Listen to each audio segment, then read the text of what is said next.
All right, guys, this is section 10. It's about genocide. Once again, I'm going to give you the warning that this is fairly heavy material. This is fairly disturbing. So please be careful. Take a break if you need to. So, genocide. It kind of directly translates to the killing of another race or tribe, right? Side means killing, as in homicide, and genos means, race or group or tribe or, that kind of thing. So, genocide is the killing of a race or a tribe or a group or a genos. There are lots of different reasons for genocide, lots of different ways of performing genocide, but they all kind of comes down to, when you really get right down to it, there's this myth of purity, and it can be political purity or racial purity or, some kind of, we're the chosen people, we're the ones who are doing this right, we're the ones who are pure. And then because we are the pure ones, we need to cleanse our country or our planet or our area of the people who are not pure. If we're pure and they're different than us, obviously they're not pure anymore. This is actually a picture here of a bunch of white people who they're so invested in this myth of purity that they claim they're white as milk. So they're drinking milk to show racial pride or something. I don't know. Anyway, it's all based on that kind of same in-group, out-group thinking as slavery and segregation, like we talked about in previous sections, but taken to a kind of the most violent and destructive ends, the most violent and destructive result of that in-group, out-group thinking. We're the pure ones, they're different, thus they're not pure, thus we have to cleanse this area. There's lots of different levels of genocide and lots of different ways you can carry it out, right? So it's not just going in and murdering everybody, which, is obviously a very common way to perform a genocide, but it's not the only way. You can also perform a genocide through preventing birth, either through forced abortion, forced sterilization, things like that, or relocating children, right? So taking children away from their parents and putting them with one of the pure groups so that they can learn to be culturally pure. In genocides, again, genocides don't always involve race or genetics. Sometimes it's cultural, right? So if you want to get rid of a culture, what better way than to steal their children and have them raised in your culture rather than this other unclean culture, right? There are lots of different ways in which they start, right? War, obviously a big one, but there's also religion. Religion has driven many, many, many genocides in the past. And then, of course, there's colonial domination, right? We, the civilized group, have come into this wild area where there are all these savages, and we're going to, obviously their way of life is wrong because they don't wear clothes and don't worship the right gods and don't, use their resources the way we would. Thus, we need to colonize them and get rid of at least their culture, if not them as people.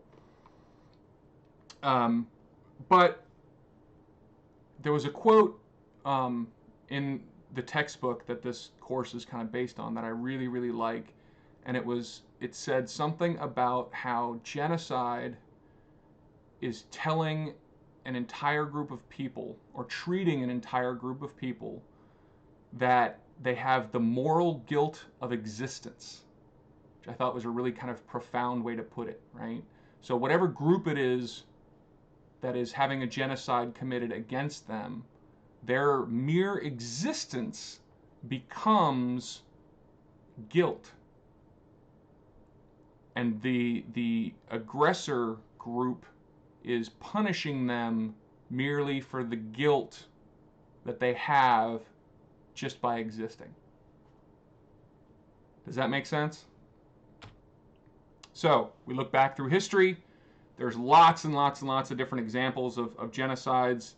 Rome went through and destroyed Carthage way back in pre-BC kind of days, and completely destroyed this entire civilization based around Carthage. Genghis Khan, great example, right? Genghis Khan was this giant, very powerful warlord in the kind of what is modern day Mongolia, and he conquered basically all of Asia into the Middle East and Europe.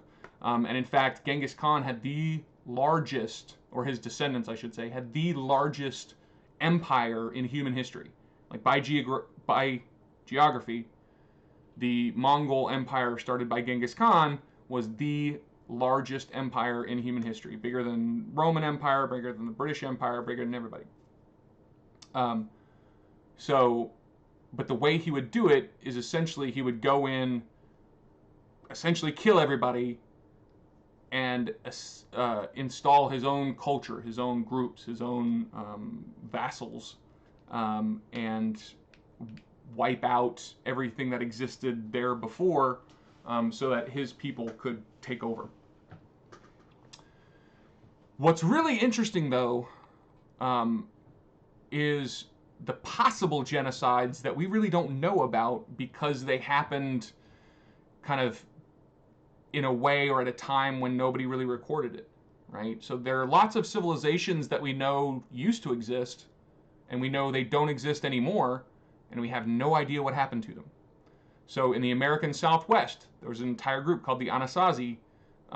They built these huge, amazing, intricate, complex building complexes in the American Southwest, and there's a picture right there of one of them, or the ruins of one of them, I should say. But by the time kind of the Europeans got to that section of the country, the Anasazi were gone, and had been gone for a while. So we don't really know what happened to this group. Was it a genocide? Was it, from other groups in the area? Was it just environmental changes? We don't know. Easter Island, same thing. There's this entire culture that built, you ever see those giant stone head things sticking up out of the ground? There's, famous pictures of Easter Island.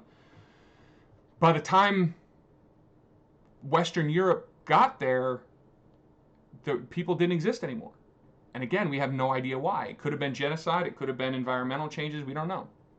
In New Zealand, prior to the Maori, the Maori are kind of the natives of New Zealand, kind of like the Aborigines in Australia. There was a civilization that was there in New Zealand prior to the Maori arriving, and we have no idea if what happened to them or why they no longer are there. And we have evidence of them, archaeological evidence. But in all three of these cases, it could have been genocide. We don't know. If it was a genocide, obviously it was very successful because these groups don't survive anymore. I mean, the survivors of whatever catastrophe happened to them might still have descendants today because they went off and joined other groups, but their cultures are gone. Their histories are gone. And if they do have genetic descendants, it's because they assimilated into new cultures and different cultures in other places. Genocide really happened on a massive scale between kind of 1500 and the mid 20th century. That kind of 500-year period saw genocides on a massive, unprecedented scale, especially in the New World, i.e. North America, South America, and Africa. Both of those areas were kind of divided up between European powers. Very little of either of those three continents remained under the control of native peoples. The vast majority of it was kind of taken over and dominated by these colonial powers. Obviously here in the United States, it was the English, the Spanish, and to a lesser extent the French. In Africa, as you can tell by this map, It was, everybody from the French, the Germans, the Belgians in the Belgian Congo were one of the worst at committing these genocides. But both of those areas saw massive, massive genocides of all kinds of local groups. And sometimes it was on purpose, i.e., the Europeans would go in with guns and shoot people. Sometimes it was not on purpose, but just as wanted, i.e., disease, right? Because Europeans, especially in the New World, the Europeans would go over and diseases like smallpox would kill off millions of people. Sometimes it was cultural. So in the New World, one of the things they did with a lot of these native cultures was take the children away and give the native children to European families to be raised in the European way, believing as the Europeans did, joining the churches and wearing the clothes and singing the songs and doing all the things, and not knowing, not being raised by the native groups teaching them their way of life. So all up and down the spectrum of types of genocides and levels of genocides, they all happened in both the New World and Africa especially. And this kind of colonialism era between roughly 1500 and the late 20th century saw massive, massive genocides in both of those areas.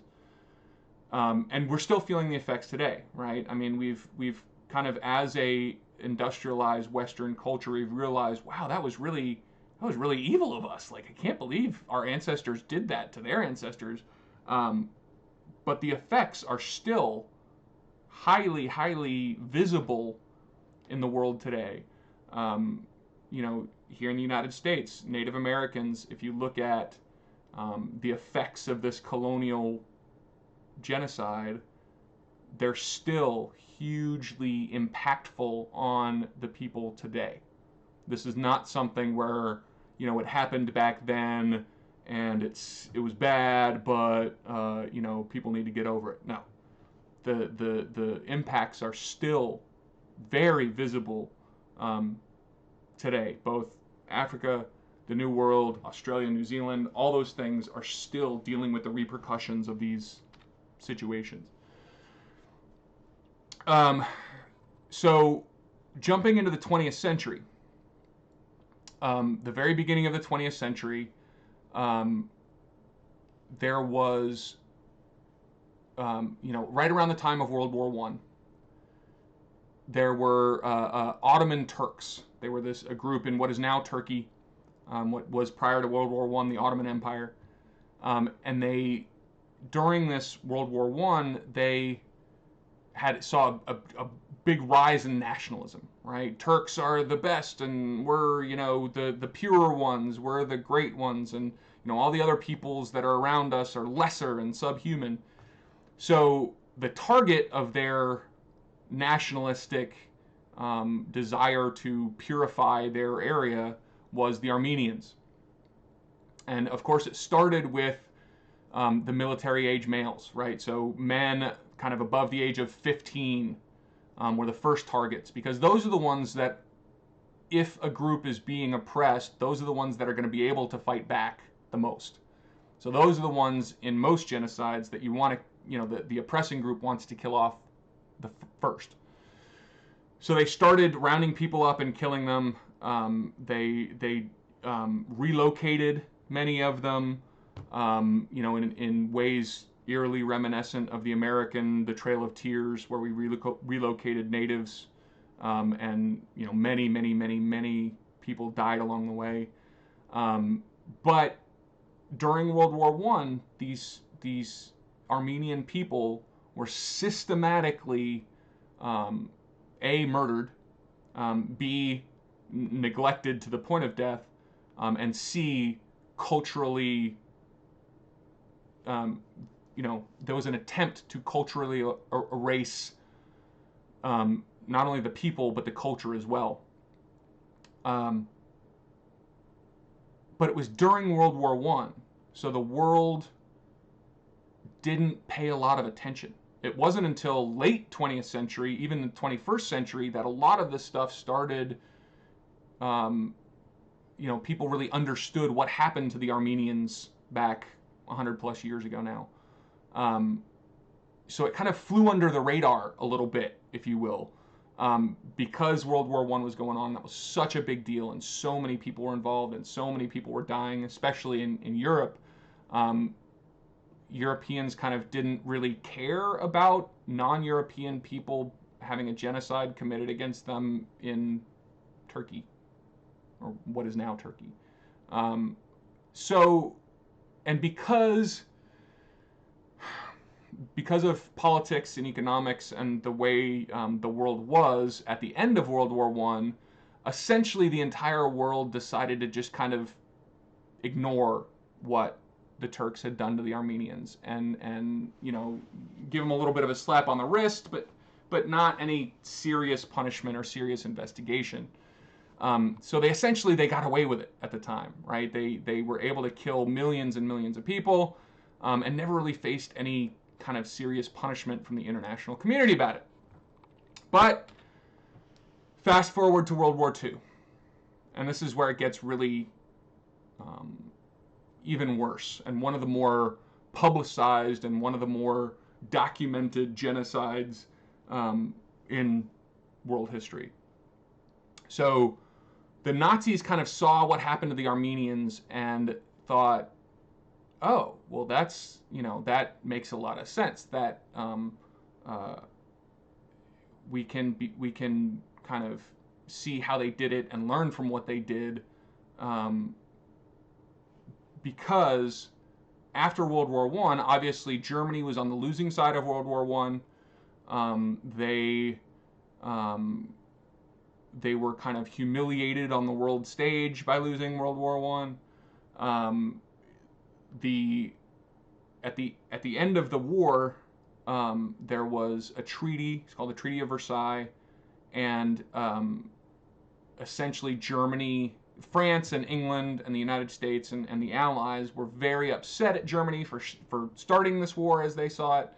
So they put a lot of economic sanctions on Germany. They said, you have to pay back this, and you have to do this, and there's all these punishments, which essentially made the post-World War I German economy go kaput. I mean, it was horrible. It was tons of poor people, not very many jobs. The economy really kind of was terrible in post-World War I Germany. Because people were economically scared and wanted a return to Germany as a world power that was respected and feared, there was a rise in nationalism, right? Especially stoked by the Nazi Party. But even other than that, there was still this rise of we're Germans and Germany's better than everybody else, and we're the pure ones, we're the Aryan race, and the Aryan race is better than all these other races, and so this rise in nationalism, along with the rise in economic turmoil, and they needed a target. So of course, Jewish people were the most obvious target. They were the biggest target, but they weren't the only target. They also targeted Catholics, Ukrainians, Polish people, homosexuals, Romani, lots and lots of these different groups. Anybody that they could kind of successfully paint as other became less than. They're not pure. We're the pure ones. We're the Aryans. These other people, they're not pure, so they're lesser. And of course, it didn't start immediately with death camps, right? They didn't immediately go from, hey, Hitler's the new chancellor. We're going to start murdering tons and tons and tons of people. It was a slow rise of nationalism. Let's start talking about people as subhuman. They're cockroaches. They're animals. They're less than human. We need a final solution to this problem of Jewish people, right? Just Jewish existence kept being referred to as a problem, right? The Jewish problem, i.e., Jewish people exist. Um, so it entered in the language and became part of German social, the, the foundation of German society. The focus of was, we're the pure ones, they are lesser. As something lesser, they are a problem, and they're subhuman, and they're, evil, and everything's their fault, and all these economic problems we're facing is all because of them, and all these other problems we're having is all because of them. They're taking jobs, and they're hoarding money, and they're committing crime, and they're doing all these horrible things. They're raping Aryan women, and blah, blah, blah. And then it was many years until the actual murder of these groups started.